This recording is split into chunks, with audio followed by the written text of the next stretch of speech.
ये जो 75 साल गुजरे हैं देश को आज़ाद हुए और संविधान को लागू हुए, ये तब से कहाँ से हुए थे जो आज कह रहे हैं कि संविधान बाबा साहब नहीं लिखे, BN राव लिखे? क्या कहना चाहोगे? तो उनको एक बात कहना चाहता हूँ कि भाई साहब संविधान आपके जीजा जी ने लिखा था, डॉक्टर बाबा साहब अम्बेडकर जी ने। तो इस बात को आप समझ जाइए, वो विरोध नहीं है, वो मस्खरी है। मस्खरी क्यों होता ना, जीजा साल में थोड़ी बहुत मस्खरी चलती रहती है। हमने देखा भारत तो वैसे भी ये अपना देश ऐसा है जहाँ जीजा और साल में थोड़ी बहुत कहीं ना कहीं खींचतान चलती है। तो जो लिखा है वो उनके जीजा जी ने लिखा है, और वो जो कहते हैं उसी संविधान की कसम खा के वहाँ पहुँचे हैं। इस प्रकार से बाबा साहब का अपमान करे जा रहे हैं, ये बर्दाश्त करने लायक नहीं है, जो सच्चाई है। ये BN राव को लेकर आए हैं 75 साल बाद, क्या खाकर सोए हुए थे जो अब इनको नींद जागी है इनकी? देखिए, सबसे बड़ी बात यह है कि 75 साल बाद हम बार बार बात करें कि 75 साल बाद जागे। हकीकत यह है कि अब तक ये इसलिए नहीं कह पा रहे थे क्योंकि अभी तक इनकी सरकारें पूर्ण मुहूर्त से लगातार मजबूती के साथ नहीं थी। तो इन्हें पता था कि भाई अगर अभी हम पंगे लेंगे तो फिर कहीं ना कहीं हमें ये लोग हटा देंगे। अब कहानी क्या, सत्ता संरक्षण उन्हें मिल रहा है, सीधी सी बात है। सत्ता के संरक्षण के आधार पर ये लोग बोल रहे हैं। देखिए, BN राव जी के बारे में सभी लोग जानते हैं, भाई वो एक सरकारी कर्मचारी थे। आज की डेट में भी हम बात करें, कोई भी जब मसौदा तैयार होता है तो वो जो नेता होता है वही उसका नेतृत्व करता है। लेकिन उस संविधान मसौदे को जो उस काम का जो मसौदा तैयार होता है, उस मसौदे में लगने वाले कोई एक आध लोग नहीं होते, उसमें हजारों लोग, उसमें पूरी टीम होती है कि वो अलग अलग चीज़ें लेके आएंगे। फिर उसमें सेलेक्ट किया जाता है कि भाई इसे इस मसौदे में रखना होता है। मान लो एक सामाजिक संगठन है मेरा, अगर मैं सामाजिक संगठन हूँ और मैं अपने 10 लोगों को बोलूँ भाई आप लेके आओ, भाई जनता की डिमांड क्या है, आप लेकर आओगे, तो उसमें जो हमें सेलेक्टिव लगेगा तो वो उसे हम अपने मैनिफेस्टो में रखते हैं। इस तरीके से काम होता है। तो यही काम BN राव जी ने किया। तो BN राव जी का सम्मान होना चाहिए। नहीं, ये इस देश के संविधान को नहीं मानते, क्योंकि इनकी मानसिकता आज भी मनुस्मृति वाली मानसिकता है। ये कहते हैं ना, मानसिकता, जब इनकी बात करो, इनके जितने लोग हैं, अगर जो इनके फॉलोअर हैं, वो सारे मनुस्मृति को लागू करना चाहते हैं। मनुस्मृति क्या कहती है? इस देश में जो सारे राइट हैं वो ब्राह्मणों के हाथ में हो, एक जाति विशेष के हाथ में, माफ़ी चाहूँ, एक जाति विशेष के हाथ में हो।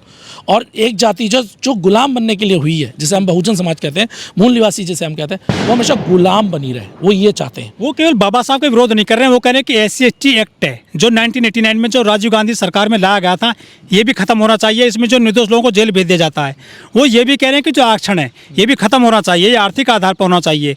बाबा साहब की प्रतिमा पहले से नहीं लगने दी उन्होंने। तो ये तो पूरा एजेंडा छेड़े हुए हैं पूरे देश में, मध्य प्रदेश में। देखिए, पहली बात तो ये जब SC/ST एक्ट के बारे में बात करते हैं तो एक सीधा आपको एक वो दे देता हूँ उदाहरण।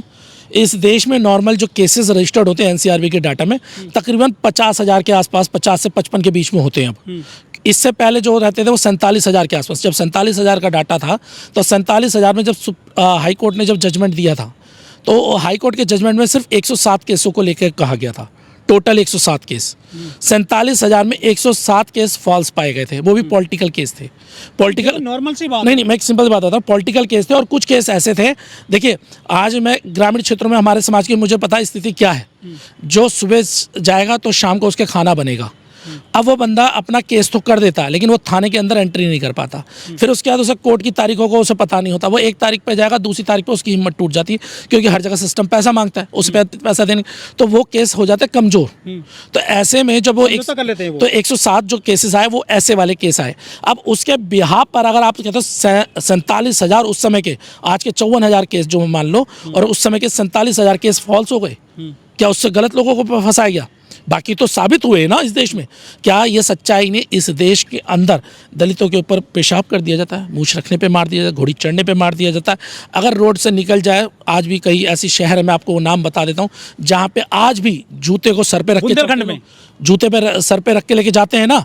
कई बड़े अपने दक्षिण भारत में आप चले जाओ, दक्षिण भारत में कई ऐसी जगह है प्याले लगे चाय पीने के, जहाँ पे खाना जमीन पे रख के दिया जाता है, आज भी दिया जाता है ना। राजस्थान में भी ऐसा ही होता है, अलग पंगत लगाई जाती है। पंगत लगाना अलग बात है। जो शिक्षा के, जहाँ जब बात शिक्षा की आती है, वहाँ स्कूलों में उनकी ड्रेसेस अलग हैं, ताकि इन बच्चों की अलग पहचान हो, ये SC के बच्चे हैं और ये जनरल कैटेगरी के बच्चे हैं। ये तो देखा है ना। फिर आप कैसे कह रहे हो SC/ST नल अलग, कुएं अलग? मैं वही बता रहा हूँ। फिर ये SC/ST के जो केस हैं कैसे फॉल्स हुए, ये बताइए। जो सामने आ रहा है, जो वीडियो में आ रहा है, आपके पास पहले तो प्रूफ नहीं होते थे, अब तो हर बंदा वीडियो बना के डाल देता कि ये हो गई घटना, तो पता लग रहा है। सरकार कहते हैं कि अमृतकाल चल रहा है, लेकिन यहाँ तो मूत्रकाल की घटनाएं सामने आ रही हैं। चाहे लखनऊ हो, चाहे मध्य प्रदेश हो, दलितों को, गरीब जातियों को निशाना बनाया जा रहा है, मुंह चटवाया जा रहा है उनको। फिर कहते हैं कि इनका बहिष्कार कर दो सामाजिक तौर पर। देखिए, अमृतकाल की बात तो वो सच कह रहे हैं कि उनका अमृतकाल है। मनुवादी मानसिकता के लोगों का इस समय सबसे बड़ा अमृतकाल ये चल रहा है, जहाँ पे वो जो चाहते हैं वो करते हैं। रही बात जो आप मूत्रकाल की बात कर रहे हो, देखिए ये घटनाएं निंदनीय होती हैं। और मुझे तो ये लगता है कहीं ना कहीं, बार बार मैं आपके माध्यम से या अपने साथी मीडिया साथियों के माध्यम से बार कहता हूँ, इसमें गलती उनकी नहीं है, इसमें गलती हमारे अपने लोगों की है।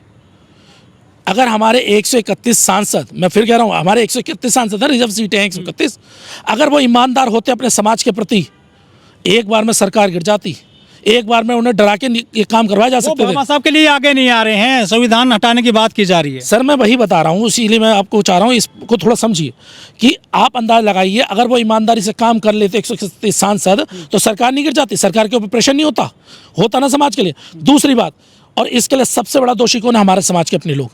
क्योंकि जो व्यक्ति आपके लिए अपने समाज की आवाज़ उठाने के लिए संसद में आप भेजते हो, जब वो नहीं उठा रहा तो उसका महिमा मंडन अपने मंचों पे क्यों करते हो, अपनी कॉलोनी में क्यों करते हो?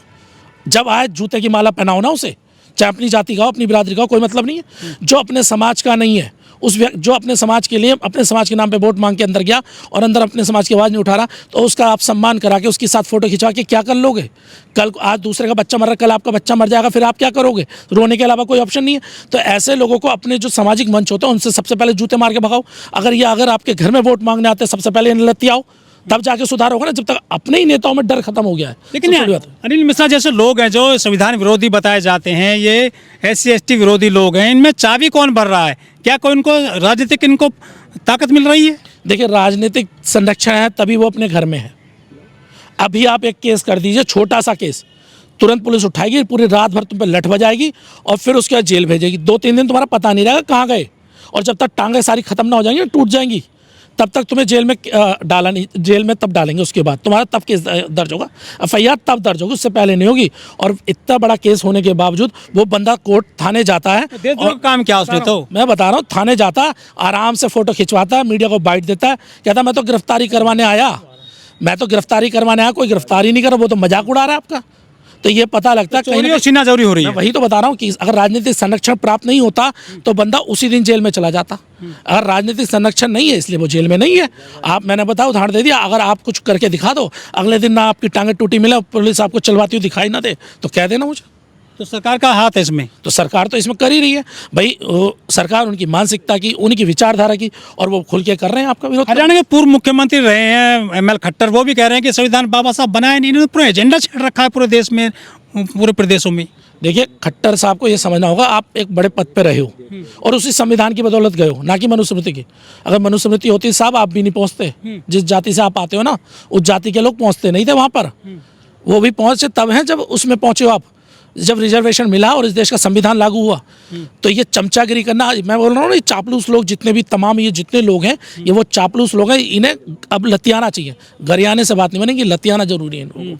ये जब आपके सामने वोट मांगना है तो इनका मालाओं के साथ स्वागत नहीं होना चाहिए, ये फूलों की मालाओं के साथ स्वागत नहीं होना चाहिए। पीछे क्यों पड़े हैं बाबा साहब के पीछे क्यों पड़े हैं? प्रतिमा तोड़ देते हैं, संविधान को नहीं मान रहे हैं, कॉपी चलाते हैं जो संविधान की। देखिए विचारधारा की लड़ाई है, और देश में जहाँ एक समय जो कहते भगवा विचारधारा बहुत तेजी से थी, आज वहीं पे बार बार हम जब बात कहते हैं 21वीं सदी अम्बेडकरवाद की, तो नीली क्रांति जो है ना, सनातनियों की है। रुको तो सर मैं बता रहा हूँ, तो जब वो तेजी से बढ़ी, अब उनकी परेशानियां शुरू हुई, जब उन्हें परेशानी दिखने लगी कि अगर ये और बढ़ गई तो हमारी स्थिति खराब हो जाएगी। मुझे बताइए, अब से पहले क्या RSS या ब्राह्मणों का इतना खुल के सड़कों पर विरोध होता था? नहीं होता था ना। अगर आप किसी की उसमें चारपाई पे जाके नहीं बैठ सकते थे आप किसी पंडित की। लेकिन आपके लोग मारे जा रहे हैं, मैं बता रहा हूँ, तो चटवा जा रहा है सर। वो दबाने के लिए होता है। क्या होता है जब अति होती है ना, अब उन्हें दिखने लगा हमारा मौका जाने लगा है, तो हमें ताकत के बल पे हमें दबाने की कोशिश कर रहे हैं। लेकिन जरूरी है कि हमारे अपने लोग क्या कर रहे हैं, ये बहुत इंपॉर्टेंट। मैं फिर कह रहा हूँ, लखनऊ में बुजुर्ग को पेशाब चटवाया, उधर जो है मध्य प्रदेश में जो है मूत्र पिला दिया है, फिर समाज के बहिष्कार किया गया है आपका। आप जो है ये तो निशाने पर है आप शुरू से ही। मैं यही तो बात कर रहा हूँ, आज जो लड़ाई लड़ रहा है ना, युवा लड़ रहा है सड़कों पे, वो सांसद विधायक पार्षद नहीं बना। इस देश में कुछ भी चीज सिस्टम को बदलना है तो आपको संवैधानिक संस्था के अंदर जाना पड़ेगा। डॉक्टर बाबा साहब अम्बेडकर की उंगली किधर जाती है? वो संसद के अंदर कहती है ना, संसद से आपको न्याय मिलेगा। भाई बाहर आप चिल्लाने से आपको न्याय नहीं मिलेगा, संसद में।